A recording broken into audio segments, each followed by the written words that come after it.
Shalom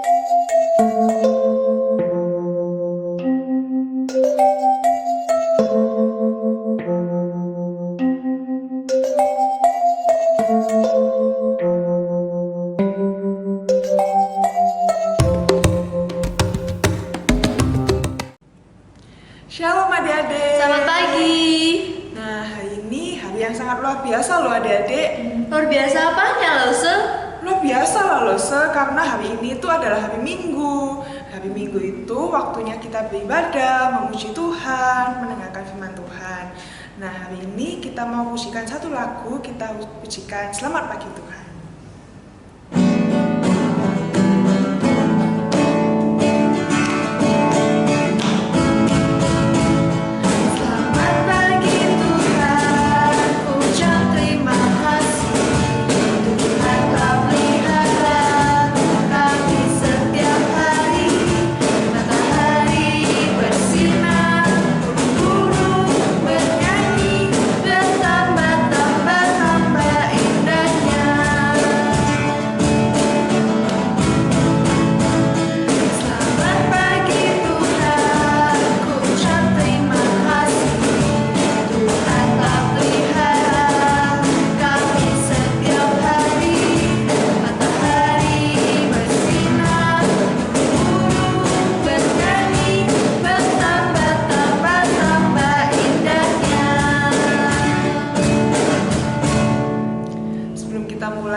Kita berdoa dulu ya. Lipat tangan, tutup mata. Kita berdoa. Tuhan Yesus, terima kasih hari ini kami boleh berkumpul untuk beribadah. Tuhan, tolong kami agar kami dapat memuji Tuhan, mendengarkan firman Tuhan dengan baik. Dalam nama Tuhan Yesus kami berdoa. Amin. Nah, adik-adik di rumah pernah ngerasain gak rasanya dibully atau dikata-katain? Pernah loh, aku loh. Oh, gimana tuh ceritanya? Dulu waktu aku masih SD itu aku pernah dikatain sama teman kalau mataku itu sipit loh. Oh gitu ya, tapi adik-adik di rumah dan Lause Yunta juga harus tahu bahwa Tuhan itu mencintai semua anak yang ada di dunia ini. Meski fisik kita berbeda, ras kita berbeda, agama kita juga berbeda, tapi Tuhan itu mencintai semua anak di dunia ini. Nah, agar kita semakin merasakan cintanya Tuhan, mari kita pujikan Yesus cinta semua anak.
Adik-adik disilakan untuk bangkit berdiri.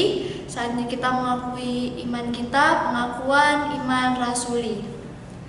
Aku percaya kepada Allah, Bapa yang Maha Kuasa, Khalik langit dan bumi, dan kepada Yesus Kristus, Anaknya yang tunggal, yang dikandung dari Roh Kudus, lahir dari anak darah Maria, yang menderita sengsara di bawah pemerintahan Pontius Pilatus, disalibkan, mati dan dikuburkan, turun dalam kerajaan maut, pada hari yang ketiga bangkit pula dari antara orang mati, naik ke surga, duduk di sebelah kanan Allah, Bapa yang Maha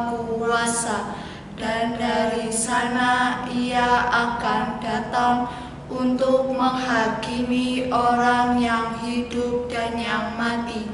Aku percaya kepada Roh Kudus, gereja yang kudus dan am, persekutuan orang kudus, pengampunan dosa, kebangkitan tubuh, dan hidup yang kekal. Amin.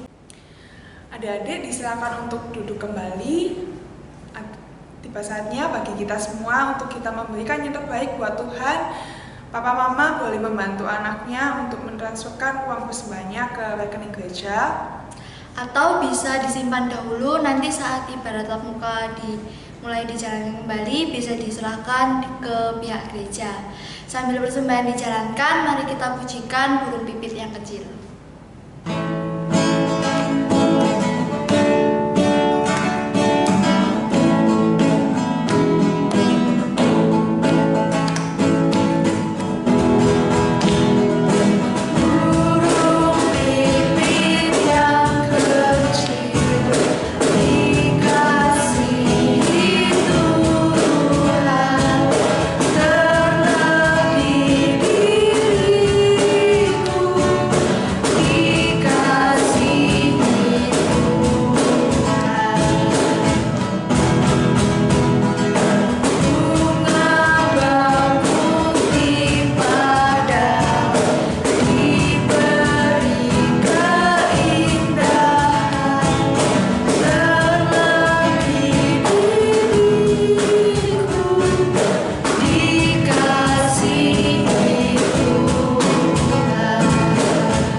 Adik-adik, mari kita berdoa. Tuhan Yesus, terima kasih Tuhan atas apa yang telah Engkau berikan kepada kami. Saat ini kami memberikan yang terbaik untuk Engkau. Biarlah persembahan ini bisa berguna bagi pekerjaan-Mu ya Tuhan. Hanya di dalam nama Tuhan Yesus kami berdoa. Amin. Sebentar lagi kita akan mendengarkan firman Tuhan. Biarlah firman Tuhan pada hari ini bisa tertanam di hati kita dan bisa terus bertumbuh di kehidupan sehari-hari kita. Yuk sama-sama kita mau pujikan firman Tuhan ada di hatiku.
adik-adik, sudah siap belum untuk mendengarkan firman Tuhan? Nah, sebelum kita sama-sama mendengar firman Tuhan, kita mau berdoa dulu ya. Yuk ambil sikap berdoa yang baik. Kita berdoa, lipat tangan, tutup mata. Tuhan Yesus, terima kasih untuk berkat Tuhan hari ini. Tuhan, sebentar kami mau memakai waktu ini untuk mendengarkan firman-Mu. Tuhan, berikan kami telinga yang mau mendengar dan mata mata yang mau melihat, supaya kami bisa mengerti kebenaran firman Tuhan. Terima kasih Tuhan, di dalam nama Tuhan Yesus kami berdoa. Amin. Nah, adik-adik pasti punya sesuatu nih. Coba kita lihat dulu ya. Ini dia. Wah, apa ini? Ada yang tahu nggak? Kira-kira ini apa ya isinya ya? Seperti gulungan surat bukan? Betul? Ya, ini kayaknya gulungan surat ya adik-adik ya. Tapi gulungan surat ini katanya sih tadi isinya itu rahasia adik-adik. Gak boleh tahu dulu.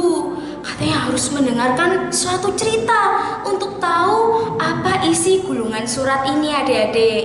Nah, ceritanya dari mana? Ceritanya dari Alkitab. Yuk kita buka Alkitab kita di Ezra 7. Ezra pasal yang ke-7 adik-adik. Dibuka dulu ya Alkitabnya, minta tolong Papa dan Mama untuk bukakan Alkitabnya di Ezra pasal yang ke-7. Nah, kita biarkan Alkitabnya terbuka dulu. Adik-adik, Ezra pasal 7 ini menceritakan seseorang yang namanya Imam Ezra. Karena dia ini seorang imam ya adik-adik ya. Dia itu imam yang takut akan Tuhan. Pagi hari dia membaca firman Tuhan, siang hari dia juga membaca firman Tuhan. Setiap hari adik-adik, Imam Ezra ini merenungkan firman Tuhan. Gak sampai situ aja, dia belajar dan melakukan firman juga adik-adik. Wah, pokoknya itu hidup orang Kristen yang sangat baik karena merenungkan firman Tuhan. Nah, pada suatu ketika adik-adik, Imam Ezra ini tinggal di Babel. Ada yang ingat nggak Babel itu tempat yang seperti apa? Tempat yang bagus atau tempat yang buruk ya? Babel ini adik-adik tempat yang jelek. Kenapa? Karena Babel ini tempat pembuangan. Di Babel sana adik-adik ya, nggak ada orang yang berdoa kepada Tuhan. Semua orang itu rata-rata hidupnya adik-adik gak taat sama Tuhan. Semuanya melakukan dosa. Gak banyak yang mau belajar firman Tuhan. Tapi ingat gak tadi siapa yang kita bilang di awal? Imam Ezra. Imam Ezra ini adik-adik meskipun dia hidup di lingkungan yang gak bagus, dia tetap merenungkan firman Tuhan. Suatu ketika adik-adik dia kebingungan. Karena apa? Gulungan surat yang tadi dikirimkan kepada Imam Ezra. Wah, Imam Ezra terima gulungan surat. Terus dia kebingungan ya adik-adik. Waduh, harus diapakan ini? Terus dari siapa ya ini gulungan suratnya? Akhirnya adik-adik, karena dia ini penasaran ya apa isinya, dibuka gulungan suratnya. Wah, ada sebuah pesan yang sangat penting. Dari siapa ya pesan penting ini? Kira-kira kalau pesan yang penting ini adik-adik ada yang tahu nggak isinya tentang apa? Ada di dalam Alkitab kita. Di dalam Ezra 7 ayat yang ke-12 adik-adik. Kita mau sama-sama buka ya. Ezra 7 ayat yang ke-12 dan 13. Ingat ya tadi gulungan surat ini ternyata dari seorang raja yang besar, yang berkuasa mengirim pesan kepada Imam Ezra. Yuk kita lihat apa isi pesannya. Lalu bacakan ya untuk kita semua. Artasastra, raja segala raja, kepada Ezra, imam dan ahli Taurat Allah semesta langit dan selanjutnya. Maka sekarang olehku telah dikeluarkan perintah bahwa setiap orang di dalam kerajaanku yang termasuk orang Israel awam atau para imamnya atau orang-orang Lewi dan yang rela pergi ke Yerusalem boleh turut pergi dengan engkau. Oh, Raja Artasastra tadi bilang adik-adik, kalau misalnya apa? Hei kamu Imam Ezra, kalau misalnya di dalam kerajaanku di daerah Babel ini ada orang-orang Israel, sudah boleh kamu ajak pergi. Oh, mendengar hal ini adik-adik, Imam Ezra ini sangat senang sekali. Dia mengucap syukur. Karena apa? Karena Karena ketika bisa pergi dari Babel, adik-adik, itu adalah orang-orang Israel bisa menyembah kepada Tuhan. Orang-orang Israel bisa belajar tentang kebenaran firman Tuhan. Akhirnya Imam Ezra ini, adik-adik, membawa pergi orang-orang Israel yang ada di Babel pergi ke kota Yerusalem. Kota apa? Yerusalem. Oke, betul. Di Yerusalem mau apa? Mau belajar firman Tuhan. Adik-adik, selama perjalanan keluar dari Babel, Imam Ezra ini gak henti-henti untuk mengucap syukur. Kenapa kok mengucap syukur, Luse? Karena Imam Ezra ini tuh tahu, adik-adik, Tuhanlah yang menolong Imam Ezra ini untuk membawa keluar bangsa Israel itu dari Babel. Tuhan juga yang membuat raja di Babel itu mengizinkan untuk rakyat-rakyatnya ini dibawa keluar, adik-adik. Wah, Imam Ezra ini sangat-sangat mengucap syukur atas perbuatan Tuhan yang hebat dan ajaib. Nah, ketika mereka dalam perjalanan, adik-adik, banyak yang pindahan ya, banyak yang bawa barang-barang dan harta-harta mereka. Terus perjalanan ke Yerusalem ini, adik-adik, gak sebentar, gak 1 jam, gak 2 jam, tapi butuh waktu yang sangat lama. Berhari-hari mereka berjalan untuk bisa sampai ke Yerusalem. Ketika rombongannya Imam Ezra ini sampai ke Yerusalem, adik-adik, wah, ternyata dikejutkan, adik-adik, dengan apa? Sejauh mereka memandang, semuanya itu menyambut kedatangan Imam Ezra. Wah, Imam Ezra yang lihat ya, wah, banyak sekali orang-orang di sini. Wah, ini saatnya untuk menceritakan firman Tuhan. Akhirnya Imam Ezra ini naik ke atas panggung supaya dia itu bisa dilihat sama orang banyak. Tiba di atas, adik-adik, dia mulai mengajar. Mengajar apa? Tentunya mengajar firman Tuhan. Ketika banyak orang itu mendengarkan apa yang dibicarakan oleh Imam Ezra, orang-orang itu mengangguk-angguk. Oh iya, betul pengajaran yang disampaikan Imam Ezra ini. Bahkan adik-adik, ada yang menangis. Kenapa? Karena mereka baru menyadari kalau selama ini mereka sudah berbuat salah. Selama ini, adik-adik, mereka tinggal di luar Tuhan. Mereka nggak menaati perintahnya Tuhan, adik-adik. Mereka jadi sedih mengingat kesalahan mereka. Wah, melihat banyak orang yang menangis dan mengerti, adik-adik, tentang firman Tuhan, Imam Ezra ini bilang, Sudah, jangan kamu bersedih dan berduka cita, karena hari ini hari yang kudus bagi Tuhan Allahmu. Tidak perlu berduka cita, kita harusnya bersuka cita. Wah, sungguh dahsyat apa yang dikatakan Imam Ezra. Kenapa? Artinya apa, Luse? Artinya, adik-adik, semua orang yang pada saat itu di Yerusalem ya, banyak sekali yang mendengarkan firman Tuhan, itu gak perlu bersedih. Ketika mereka sudah mengingat tentang Tuhan dan mau percaya kepada Tuhan, mereka harusnya bersuka cita karena sudah mengenal Tuhan Sang Juru Selamat, adik-adik. Wah, adik-adik ya, mendengar hal itu ya, Imam Ezra ini juga bersuka cita sekali. Banyak orang yang mau mendengarkan pengajaran tentang firman Allah. Kalau misalnya menurut adik-adik sendiri, Imam Ezra ini tuh hebat atau biasa aja? Menurut adik-adik gimana? Keren, hebat, atau halah Luse, biasa aja gitu? Keren ya adik-adik ya menurut Luse. Karena apa? Banyak sekali loh orang-orang di Yerusalem itu, dan semuanya mau untuk mengikut Tuhan Yesus. Kira-kira hebat si Imam Ezra ini kenapa? Apa karena dia sudah berhasil membawa keluar orang Mesir makanya dia hebat?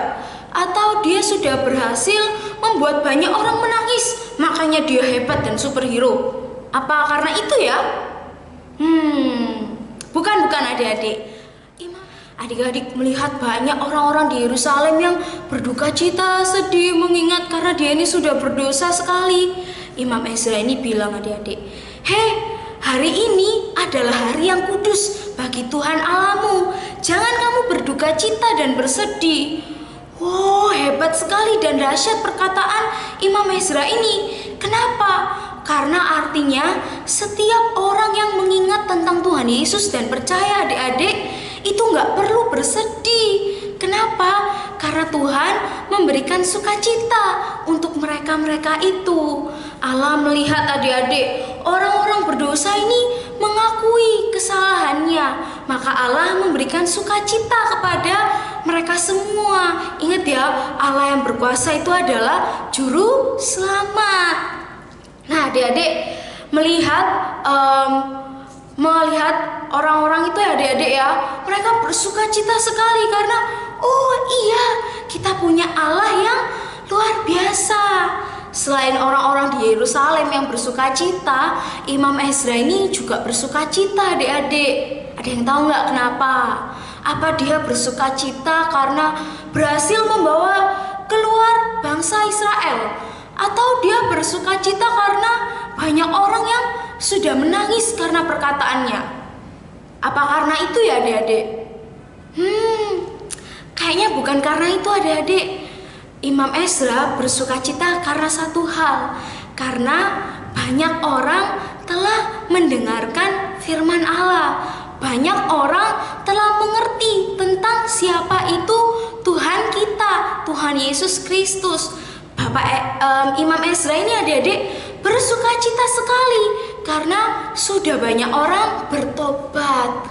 Nah adik-adik, kalau misalnya melihat Imam Ezra yang begitu dahsyat membuat banyak orang mengerti firman Tuhan, kita sebagai anak Allah punya tugas yang sama, tugas yang utama adik-adik, yaitu apa? Menceritakan firman Allah kepada orang-orang di sekitar kita.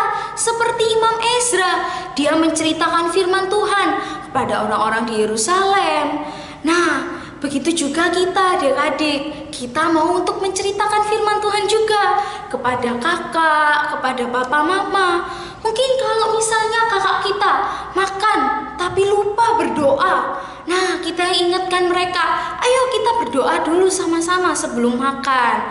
Atau mungkin mama kita lupa mengajak kita untuk beribadah, nah ingatkan mama kita, bilang, "Ma, aku belum ibadah, aku mau ibadah di hari Minggu ini." Gitu ya adik-adik, meskipun kita ini masih kecil, meskipun kayaknya kita ini gak pantas, tapi Tuhan gak pernah bilang seperti itu loh. Tuhan menganggap semuanya itu sama, anak-anaknya. Ketika kita mau memberitakan firman Tuhan, Tuhan pasti bersukacita karena namanya dimuliakan. Nah, sampai di sini adik-adik belajar firman kita hari ini. Sekarang tiba saatnya kita untuk menulis catatan mingguan. Nah, kalau misalnya sudah ditulis catatan mingguannya, jangan lupa juga dihafalkan ayat hafalannya ya. Sekarang kita mau sama-sama berdoa. Kita berdoa, lipat tangan, tutup mata. Tuhan Yesus, terima kasih untuk kebenaran firman-Mu mengenai Imam Ezra. Tuhan, kami mau menjadi seperti Imam Ezra yang berani untuk memberitakan firman Tuhan. Tuhan, bantu kami, meskipun kami masih kecil, meskipun kami banyak kekurangan, tapi kami mau belajar untuk memberitakan firman Tuhan. Terima kasih Tuhan atas firman-Mu hari ini. Di dalam nama Tuhan Yesus kami berdoa dan mengucap syukur. Amin. Adik-adik, ibadahnya sampai di sini. Jangan lupa ya untuk terus menanamkan firman Tuhan di dalam hati setiap adik-adik, dan jangan lupa buat ayat hafalannya dihafalkan.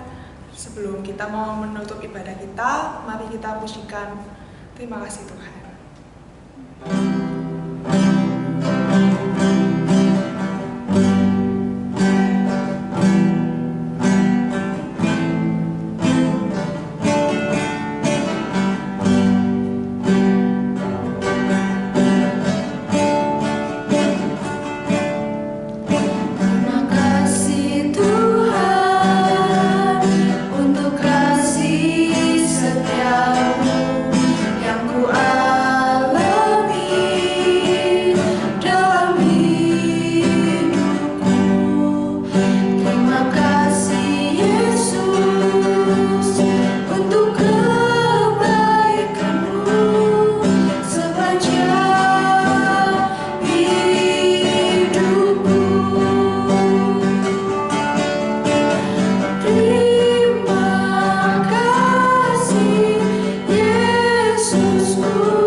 mau berdoa seperti Tuhan Yesus ajarkan kepada murid-muridnya demikian. Bapa kami yang ada di surga, dikuduskanlah namamu, datanglah kerajaanmu, jadilah kehendakmu di bumi seperti di surga. Berikanlah kami pada hari ini makanan kami yang secukupnya, dan ampunilah kami akan kesalahan kami, seperti kami juga mengampuni orang yang bersalah kepada kami. Dan janganlah membawa kami ke dalam pencobaan, tetapi lepaskanlah kami daripada yang jahat. Karena Engkaulah yang empunya kerajaan dan kuasa dan kemuliaan sampai selama-lamanya. Amin. Sampai jumpa minggu depan.